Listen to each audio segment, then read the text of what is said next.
জয় শ্রীকৃষ্ণ। রাধে রাধে। বন্ধুরা, চলছে আষাঢ় মাস।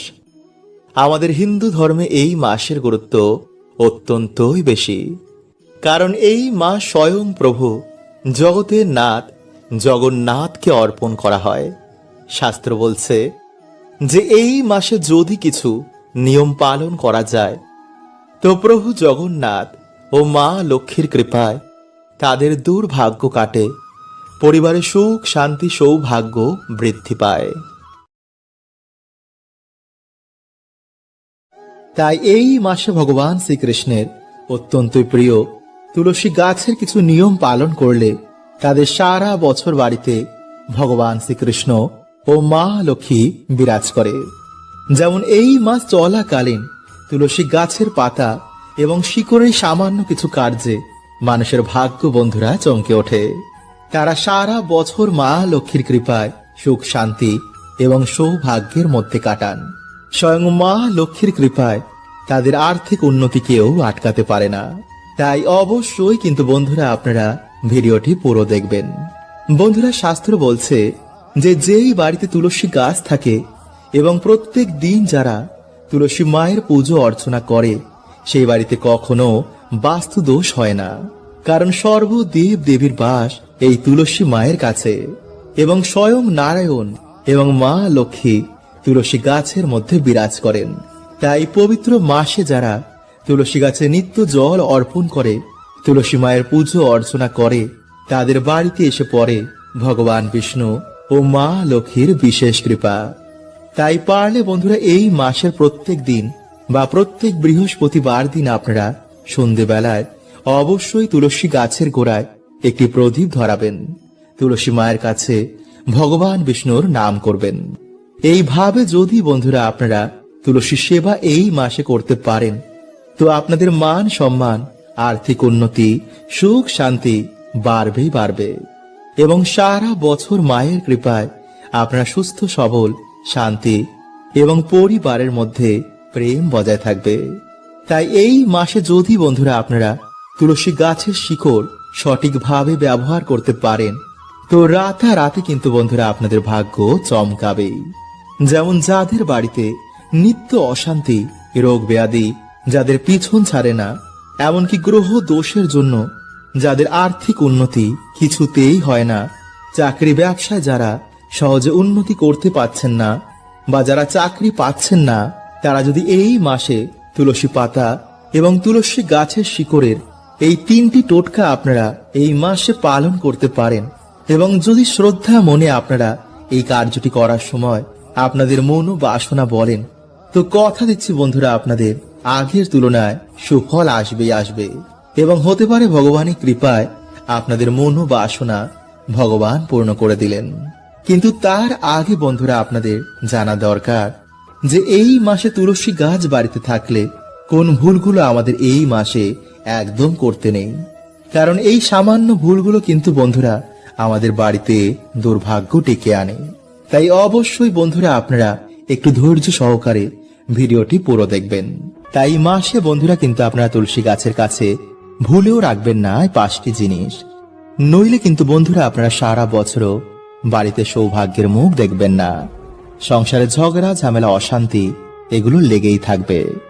তাই বাড়িতে বন্ধুরা তুলসী গাছ থাকলে কোন জিনিসগুলো আপনারা এই মাসে করবেন না এবং কোন জিনিসগুলো আপনারা তুলসী গাছের পাশে রাখবেন না, চলুন আমরা জেনে নিই। তার আগে বন্ধুরা ভিডিওটি একটি লাইক করে কমেন্টে হর হর মহাদেব ও জয় শ্রীকৃষ্ণ অবশ্যই লিখুন। বন্ধুরা, আমাদের হিন্দু ধর্মে সব থেকে পবিত্র জিনিসের মধ্যে একটি হচ্ছে এই তুলসী পত্র। ভগবান বিষ্ণুর পুজো কিন্তু এই তুলসী পত্র ছাড়া কখনোই সম্পূর্ণ হয় না। শাস্ত্র বলছে যে তুলসী শুধু একটি গাছই নয়, এতে ভগবান শ্রীকৃষ্ণের বাস হয়। তুলসী গাছ যেই বাড়িতে থাকে সেই বাড়ি থেকে সমস্ত রকমের বাস্তুদোষ নেগেটিভ এনার্জিকে নাশ করে দেয়। তাই আয়ুর্বেদ বলছে যে তুলসী পাতা যদি রোজ সেবন করা যায় তো মানুষের শরীর থেকে নানা রকম রোগ ব্যাধি এতে নাশ হয়ে যায়। তাই পবিত্র মাসে কিন্তু বন্ধুরা আপনারা প্রত্যেকেই সকালে ঘুম থেকে উঠে স্নান করে তুলসী গাছে জল অভিষেক করে তবেই কাজে যাবেন। এবং বাড়িতে যদি বন্ধুরা আপনাদের তুলসী গাছ থাকে, তো এই মাসে আপনারা কোন কাজগুলো করবেন না এবং তুলসী গাছের পাশে কোন জিনিসগুলো থাকলে তা আজই সরিয়ে ফেলবেন, চলুন আমরা জেনে নিই। নাম্বার 1, বন্ধুরা সন্ধেবেলায় আপনারা কিন্তু তুলসী পুজোর সময় কখনো তুলসী গাছের ওপরে জল অভিষেক করবেন না। তুলসী গাছের গোড়ায় কিন্তু আপনারা জল নিবেদন করবেন এবং তুলসী পত্র চয়ন করার সময় অবশ্যই কিন্তু আপনারা মাতা তুলসীর কাছে এবং ভগবান বিষ্ণুর কাছে অনুমতি নিয়ে তবেই কিন্তু আপনারা তুলসী পত্র চয়ন করবেন। এবং তুলসী পত্র কিন্তু আপনারা কখনোই নখ দিয়ে ছিঁড়বেন না। আপনারা পাতাটিকে 2 আঙ্গুলের মাঝে রেখে তারপর ছিঁড়ে ফেলুন। নাম্বার 2, বন্ধুরা আমাদের বাড়িতে যেখানে তুলসী গাছ থাকে তার আশেপাশে কিন্তু আপনারা ভুলেও নোংরা আবর্জনা একদম ফেলবেন না। কারণ শাস্ত্র বলছে যে বন্ধুরা তুলসী গাছের কাছে স্বয়ং মা লক্ষ্মী এবং নারায়ণের বাস হয়। তাই আমরা যেখানে প্রত্যেক দিন প্রদীপ ধরাই, প্রত্যেক দিন যেখানে জল নিবেদন করি, সেই জায়গা কিন্তু বন্ধুরা আপনারা একদম নোংরা করবেন না। কারণ নোংরা জায়গায় কিন্তু কোনো দেবদেবী কখনো বাস করেন না। আর মা তুলসী দেবী হচ্ছে একজন পবিত্র দেবী, তিনি কখনো কিন্তু নোংরা জায়গায় বাস করেন না। ফলে এমন বাড়িতে দেখবেন যে তুলসী গাছ ঘন ঘন মারা যাচ্ছে, কারণ সেই বাড়ি থেকে বন্ধুরা ভগবান বিষ্ণু, মা লক্ষ্মী এবং তুলসী দেবী বাড়ি থেকে চলে যান। ফলে সেই পরিবারে নেমে আসে চরম দারিদ্রতা, অশান্তি এবং ঝগড়া ঝামেলা। নাম্বার 3, বন্ধুরা তুলসী গাছের আশেপাশে কিন্তু ভুলেও আপনারা জুতো খুলে রাখবেন না। কোন রকমের এঁটো কাটা কিন্তু আপনারা তুলসী গাছ থেকে যতটা পারবেন দূরে রাখুন। এমনকি স্নান করে এসে তবেই কিন্তু আপনারা তুলসী গাছে হাত দেবেন। কারণ যেখানে বন্ধুরা ভগবানের বাস হয় সেই জায়গা থেকেই আমাদের পুরো বাড়িতে সুখ শান্তি ছড়িয়ে পড়ে। তাই সেই জায়গা যদি আমরা পরিষ্কার পরিচ্ছন্ন না রাখি, তবে বন্ধুরা আমাদের বাড়িতেও কিন্তু সুখ শান্তি থাকবে না। নাম্বার 4, বন্ধুরা অনেক সময় কি হয়, বাড়ির মহিলাদের মাথার চুল উড়ে বিভিন্ন জায়গায় গিয়ে পড়ে। আর অনেক সময় দেখা যায় যে তুলসী গাছের কাছেও কিন্তু এই চুল গিয়ে, বা তুলসী গাছের ওপরেও কিন্তু এই চুল গিয়ে পড়ে। তাই আমাদের মাঝের মধ্যে কিন্তু তুলসী গাছকে পরিষ্কার পরিচ্ছন্ন করা উচিত। গাছটিকে লক্ষ্য দেওয়া উচিত যে গাছটি কি মারা যাচ্ছে, শুকনো পাতাগুলোকে আমাদের গাছ থেকে ফেলে দেওয়া উচিত। কারণ চুল বন্ধুরা এমন একটা জিনিস যা নেগেটিভ এনার্জিকে আকর্ষিত করে। তাই তন্ত্রক্রিয় ব্ল্যাক ম্যাজিকেও এই চুল কাজে লাগে। ফলে এমন ভুলের জন্য কিন্তু আমাদের বাড়িতে মাঝের মধ্যে তুলসী গাছ মারা যায়। নাম্বার 5, বন্ধুরা তুলসী গাছের পাশে কিন্তু আপনারা কখনো ঝাঁটা, শিবলিঙ্গ, এমনকি কাঁটাযুক্ত গাছ ভুলেও রাখবেন না। কারণ বন্ধুরা এগুলো একসঙ্গে থাকলে পরিবারের মধ্যে নানা রকম অশুভ ফল দেখতে পাওয়া যায়। তাই এই ভুলগুলো কিন্তু আপনারা এই মাসে একদম করবেন না। তো চলুন বন্ধুরা এবার আমরা জানি যে তুলসী পাতা এবং তুলসী গাছের শিকড়ের কোন সামান্য কার্যে এই মাসে মানুষের দুর্ভাগ্যের নাশ হয়ে যায় এবং ভগবানের কৃপায় আমাদের জীবনে সৌভাগ্যে ভরে ওঠে। নাম্বার 1, বন্ধুরা এই মাসের যে কোনো দিন স্নান করে তুলসী গাছের কাছে গিয়ে আপনারা জল অর্পণ করে তুলসী মাকে প্রণাম করে নিজেদের মনোবাসনা বলে মায়ের অনুমতি নিয়ে একটি শিকড় আপনারা সামান্য তুলে এনে ভালো করে গঙ্গা জল দিয়ে ধুয়ে ঠাকুরের আসনে রেখে একটি প্রদীপ জ্বালিয়ে মা তুলসী দেবীর আপনারা পুজো অর্চনা করুন। এবং তারপর আপনারা একটি আসনে বসে নিজের মনোবাসনা বলে 108 বার ওম ভগবতে বাসুদেবায় নমঃ বা হরে কৃষ্ণ মহামন্ত্র আপনারা জপ করে সেই শিকড়টিকে আপনারা প্রণাম করে একটি লাল সুতোর মধ্যে আপনারা তা বেঁধে আপনাদের গলায় বা হাতের মধ্যে পড়তে পারেন, বা গলায় আপনাদের চেনে বা হাতের ব্রেসলেটের মধ্যে আপনারা সেই শিকড় সমেত সেই লাল সুতোটি আপনারা বাঁধতে পারেন। অথবা এই শিকড়টি আপনারা পুজো অর্চনা করার পর আপনাদের ঠাকুর ঘরে সারা দিন তা রেখে দেবেন এবং পরের দিন আপনারা সেই শিকড়টিকে তুলে কোনো হলুদ কাপড়ের মধ্যে আপনারা তা বেঁধে আপনাদের মানি ব্যাগ বা যে কোনো আপনারা যেখানে টাকা পয়সা রাখেন সেখানে রেখে দিতে পারেন। নাম্বার 2, রাম এবং কৃষ্ণ তুলসী। বন্ধুরা ভগবান শ্রীকৃষ্ণের অত্যন্ত প্রিয় হচ্ছে এই তুলসী পত্র। যারা এই মাসে প্রত্যেক দিন ভগবানের চরণে এই তুলসী পত্র অর্পণ করে নিজের মনোবাসনা বলে এবং পুজো অর্চনা করার পর ভগবানের চরণ থেকে সেই তুলসী পাতা জলের সাথে গ্রহণ করে, তারা সারা বছর ভগবানের কৃপায় সুস্থ সবল এবং নীরোগ থাকে এবং ভগবান বিষ্ণু মা লক্ষ্মীর কৃপায় তাদের দুর্ভাগ্য তো নাশ হয় এবং জীবনে সারা বছর পরম সৌভাগ্য এবং সুখ শান্তিতে ভরে ওঠে। তাই তুলসী তলায় দাঁড়িয়ে এই বিশেষ কথাটি বন্ধুরা আপনারা একটিবার অবশ্যই বলুন। দেখবেন আপনাদের জীবন থেকে সকল দুঃখ দরিদ্রতার কেমন নাশ হয়েছে। আপনাদের জীবনে আসবে অপার সুখ ও শান্তি। ফলে আপনাদের পরিবার থেকে সকল দুঃখ দরিদ্রতা, ঝগড়া ঝামেলা, অশান্তি এতে অনেক নাশ হয়ে যাবে। ফলে আপনাদের পরিবারে আবার শ্রী ফিরে আসবে। তাই চলুন বন্ধুরা, এবার আমরা জেনে নিই যে কালকের দিনে আপনারা কি প্রক্রিয়াটি করবেন। এবং বন্ধুরা, ভিডিওটি একটি লাইক করে কমেন্টে হর হর মহাদেব এবং জয় শ্রীকৃষ্ণ অবশ্যই লিখুন। তাই বন্ধুরা, এই প্রক্রিয়াটি করার আগে আপনারা আপনাদের বাড়ির তুলসী মঞ্চকে ভালো করে ধুয়ে ফেলবেন। সেই তুলসী মঞ্চে যেন কোনো রকম ময়লা বা নোংরা না থাকে। এরপর বন্ধুরা, আপনারা বাড়ির তুলসী মঞ্চে যেমন সন্ধ্যা প্রদীপ দেখান তেমনই দেখাবেন। এরপর সেই প্রদীপটি আপনারা আপনাদের বাড়ির সদর দরজা, আপনাদের বাড়ির জানলা, ঠাকুর ঘর এবং পারলে বন্ধুরা সেই প্রদীপের আলো আপনাদের বাড়িতে ছড়িয়ে দিন। এতে বন্ধুরা, যদি আপনাদের বাড়িতে কোনো রকম নেগেটিভ এনার্জি থাকে তা দূর হয়ে যাবে। এবং এই প্রক্রিয়াটি বন্ধুরা আপনারা প্রত্যেক দিনই করতে পারেন। এছাড়া বন্ধুরা, আপনারা সপ্তাহে অন্তত একদিন বাড়িতে কর্পূর অবশ্যই ধরাবেন। এর গন্ধ বন্ধুরা নেগেটিভ এনার্জিরা একদমই সহ্য করতে পারে না। এছাড়া বন্ধুরা, আপনারা আপনাদের বাড়িতে ধুনো অবশ্যই দেবেন এবং ঠাকুর ঘরে বসে আপনারা মা লক্ষ্মীর আরাধনা করে আপনারা অবশ্যই লক্ষ্মী পাঁচালী পারলে পাঠ করুন। এতে বন্ধুরা মা লক্ষ্মী অত্যন্তই প্রসন্ন হন। এরপরে বন্ধুরা, আপনারা তুলসী মঞ্চে গিয়ে এই মন্ত্রটি 3 বার পাঠ করবেন। আর সেই মন্ত্রটি হলো বন্ধুরা, নমো তুলসী কল্যাণী, নমো বিষ্ণু প্রিয়ে শুভে, নমো মোক্ষ প্রদে দেবী, নমো সম্পদ প্রদায়কে। বন্ধুরা, এইভাবে আপনারা এই মন্ত্রটি 3 বার পাঠ করবেন। কারণ বন্ধুরা, এই মন্ত্র পাঠ করাতে আমাদের ধন, ঐশ্বর্য এবং মোক্ষ প্রাপ্তি হয়। তাই বন্ধুরা, যখন আপনারা কালকের দিনে এই প্রক্রিয়াটি করবেন এবং করার পর আপনারা ভগবানকে বলবেন যে, হে প্রভু, আমি যে আজকে কার্যটি করলাম, যার ফলে আমি যে পুণ্য অর্জন করেছি তার অর্ধেক পুণ্য আমি আমার মৃত প্রিয়জনকে দান করলাম। তাদের আত্মাকে তুমি শান্তি প্রদান করো। এই বলে বন্ধুরা আপনারা কালকের প্রক্রিয়াটি সমাপ্ত করুন এবং ভগবানের কাছে আপনার মনের ইচ্ছা বলুন।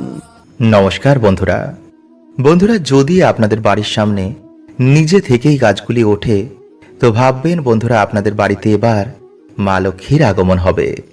এই গাছগুলি আমাদের বাড়িতে ভালো সময় আসার সংকেত দেয়। যে বাড়িতে নিজে থেকেই এই গাছগুলি ওঠে এর মানে সেই বাড়িতে এবার দরিদ্রতা নাশ হবে। এই গাছগুলিকে আমাদের শাস্ত্রে খুবই শুভ বলে মানা হয়। যেখানে গাছগুলি ওঠে তার আশেপাশের পরিবেশ খুবই শুদ্ধ করে দেয় এবং যেখানে গাছগুলি মারা যায় তার আশেপাশের পরিবেশ বন্ধুরা খুবই নেগেটিভ হয়। তাই এর জন্যই গাছগুলি আমাদের বাড়িতে থাকা অত্যন্ত শুভ বলে মানা হয়। যদি এই গাছগুলো আপনারা আপনাদের বাড়িতে লাগান এবং এই গাছগুলো যদি সর্বদাই সুস্থ সবল থাকে তো এর মানে বন্ধুরা আপনাদের বাড়ির আশেপাশে কোনো পজিটিভ এনার্জির বাস রয়েছে, যা প্রকাশ করে যে আপনাদের ভালো সময় আসছে। তাই চলুন বন্ধুরা এবার আমরা জেনে নিই যে কোন সেই গাছগুলি। তার আগে বন্ধুরা ভিডিওটি একটি লাইক করে আপনারা কমেন্টে লিখুন হর হর মহাদেব এবং জয় শ্রীকৃষ্ণ। নাম্বার 1, কলা গাছ। বন্ধুরা, কলা গাছে ভগবান বিষ্ণুর বাস হয়। এই গাছ বাড়িতে লাগালে সমস্ত দুঃখ দরিদ্রতার নাশ হয় এবং আমাদের দুর্ভাগ্যেরও নাশ হয়ে যায়। যদি বৃহস্পতিবার দিন এই গাছের গোড়ায় জল দেওয়া হয় তো মানুষের দুর্ভাগ্যে নাশ হয়ে যায়। ভগবান বিষ্ণু অত্যন্তই প্রসন্ন হন। এর জন্য বন্ধুরা প্রত্যেক পুজো অর্চনায় কলা পাতা বা কলা গাছ ঘটে বা পুজোর কাজে অবশ্যই দেওয়া হয়। কিন্তু বন্ধুরা যদি এই গাছ আপনা আপনিতেই আপনাদের বাড়িতে উঠে যায় তো বন্ধুরা এটি সাক্ষাৎ ভগবান বিষ্ণুর আশীর্বাদ মানা হয়। যদি কোনো ব্যক্তি বাড়িতে অনেক দিন ধরে অসুস্থ রয়েছেন বা যদি কোনো ব্যক্তি আর্থিক সমস্যায় ভোগেন তো এর মানে বন্ধুরা তার সমস্যার এবার তাড়াতাড়ি সমাধান হবে। নাম্বার 2, তুলসী গাছ। বন্ধুরা ভগবান শ্রীকৃষ্ণ বলেন যে তুলসী গাছ অত্যন্তই পবিত্র হয়। যে জায়গায় তুলসী গাছ থাকে সেই জায়গায় কোনো রকমের নেগেটিভ এনার্জিরা বাস করতে পারেন না, কারণ তুলসীতে সাক্ষাৎ মা লক্ষ্মী ও নারায়ণের বাস হয়। প্রত্যেক দিন তুলসী মায়ের পুজো অর্চনা করলে সেই ব্যক্তির সমস্ত দুর্ভাগ্যের নাশ হয় এবং সেই ব্যক্তি বৈকুণ্ঠ ধাম প্রাপ্ত করে। কিন্তু বন্ধুরা যদি গাছ আপনা আপনি আপনাদের বাড়িতে ওঠে তো এটিকে বন্ধুরা খুবই শুভ বলে মানা হয়।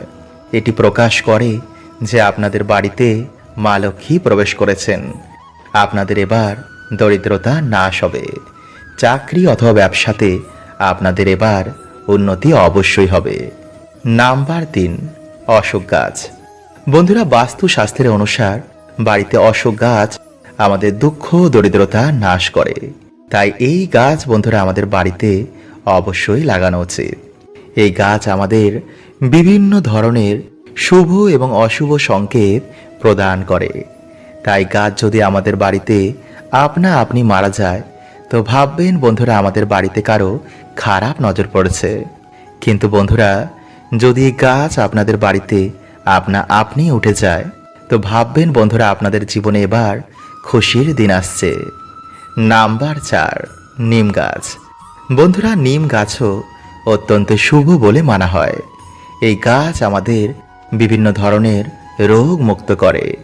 তাই গাছ যদি বন্ধুরা আমাদের বাড়িতে আপনা আপনি উঠে যায় তো বন্ধুরা এটিও কিন্তু আমাদের জীবনে খুশির সংকেত প্রদান করে।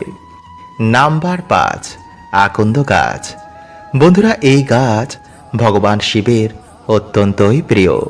তাই যদি বন্ধুরা এই গাছ আপনাদের বাড়িতে নিজে থেকেই ওঠে তো এটি বন্ধুরা মহাদেবের আশীর্বাদ প্রাপ্ত হওয়ার আমাদের সংকেত দেয়। বন্ধুরা আমরা বিপদে পড়লে বা ঈশ্বরের কাছ থেকে কোনো কিছু প্রাপ্ত করার জন্য আমরা বিভিন্ন রকমের মানত করে থাকি যে ভগবান যদি আমার এই ইচ্ছা পূর্ণ হয় তো আমি এটা আপনাকে দেব, বা যদি আমার এই বিপদ কেটে যায় তো আমি আপনাকে এটা অবশ্যই দেব। কিন্তু এর পরেই দেখা যায় যে আমাদের বিপদ যখন কেটে যায় তখন আমরা মানতের কথাই ভুলে যাই, বা আজ দেব কাল দেব করতে করতে আমাদের দেওয়াই হয় না। বা কোনো ব্যক্তি মানত করে পূর্ণ না করেই যদি তার মৃত্যু হয়ে যায় তো সে কি মুক্তি পাবে? এই সকল প্রশ্নের উত্তর আমরা আজকের ভিডিওতে জানব। তাই অবশ্যই বন্ধুরা চ্যানেলটি সাবস্ক্রাইব করতে ভুলবেন না। তো নমস্কার বন্ধুরা, আমি রাজু আর আমাদের চ্যানেলে আপনাদের স্বাগত। তার আগে বন্ধুরা ভিডিওটি একটি লাইক করে কমেন্টে হর হর মহাদেব ও জয় শ্রীকৃষ্ণ অবশ্যই লিখুন। বন্ধুরা আজকের ভিডিওতে যে সত্যগুলি বলবো তা হয়তো আপনারা কখনোই শোনেননি, তাই একটু মন দিয়ে বন্ধুরা ভালো করে শুনুন। আর যদি কোনো জায়গায় বুঝতে না পারেন তো অবশ্যই আমাকে ইনস্টাগ্রামে জিজ্ঞেস করতে পারেন। ধরুন আমি কোনো মন্দিরে গেলাম আর সেই মন্দিরে আমি মানত করলাম যে আমার ইচ্ছা পূর্ণ হলে আমি এই মন্দিরে অমুক জিনিসের দান করব, আর মানসিকের অনুসার আমাদের সেই ইচ্ছাও পূর্ণ হয়ে যায়। কিন্তু কোনো কারণে যদি আমরা সেই মানসিক পূর্ণ না করতে পারি তখনই দেখা দেয় বিভিন্ন রকম সমস্যা। একেই দেবতাদের দোষ বলা হয়। তো এখন প্রশ্ন আসে, মা কালী, ভগবান শিব বা ভগবান শ্রীকৃষ্ণ এছাড়া অন্যান্য দেবতারা কি এমনটা করবে যে তুই আমায় এই জিনিসটা দিলি না, এবার তোর কোনো কিছুতেই আর ভালো হবে না। না, তাহলে তো মানুষ আর ভগবানের মধ্যে কোনো পার্থক্যই থাকবে না। বাস্তবে যারা মন্দিরে থেকে মানুষের ইচ্ছা পূর্ণ করে তারা হচ্ছে অগ্নিদূত। প্রত্যেক দেবদেবীর বিভিন্ন রকমের দূতেরা থাকে।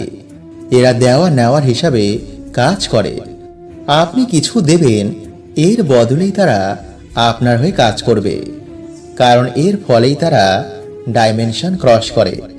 আর এরাই মানত পূর্ণ না করলে খুবই রেগে যায়, কারণ এরা একসময় মানুষই ছিল। প্রত্যেক ধর্মে এদের উল্লেখ পাওয়া যায়। এরাই বিভিন্ন মন্দির তীর্থস্থানে কাজ করছে। আর মন্দিরে যে ঘট থাকে বা ঠাকুরের যখন প্রাণ প্রতিষ্ঠা হয়, তখন সে মন্দিরে সেই দেবী বা দেবতার তরঙ্গ আসে। যে মন্দিরে যত বেশি পুজো হয় সেই মন্দিরে ততই তরঙ্গ আসে, আর বেশি মাত্রায় দূতেরা সেই মন্দিরে কাজ করে। এর জন্য কিছু কিছু মন্দিরে মানত তাড়াতাড়ি পূর্ণ হয়।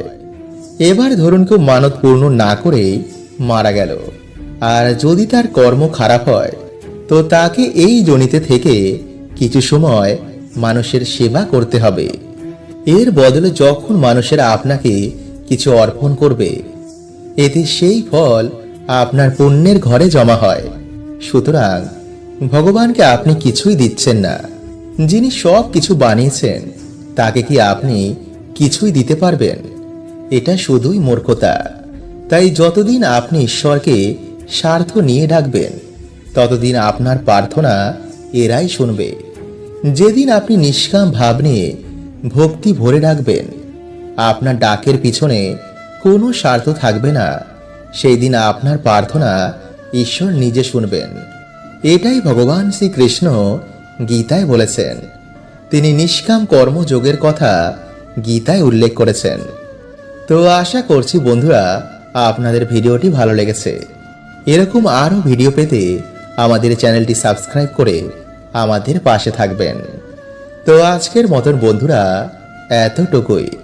দেখা হবে পরের ভিডিওতে। হরে কৃষ্ণা।